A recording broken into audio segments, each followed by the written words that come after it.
Hello everyone, welcome back to Swift for Cube. In today's short tutorial, we are going to explore a powerful feature in Substance 3D Designer called Blur High Quality. This high quality Gaussian blur can elevate your textures to the next level, offering superior results compared to the standard atomic box blur. So let's dive in. Firstly, let's understand what Blur High Quality does. It performs a high quality Gaussian blur on the result, providing much better visual quality than the standard atomic box blur. Here is an example.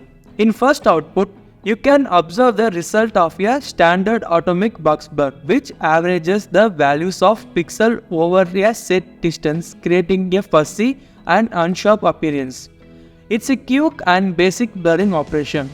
In the next output, you will notice a high quality Gaussian blur. The edges are remarkably smooth, providing a superior output in terms of quality.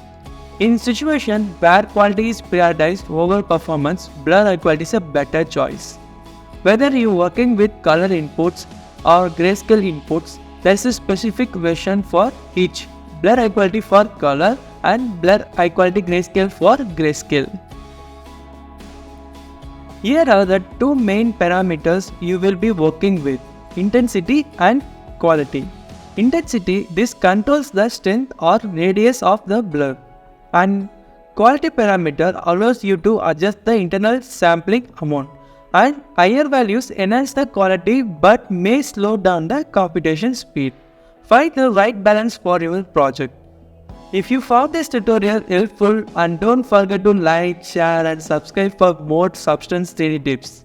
Thanks for watching, and I will see you in the next one.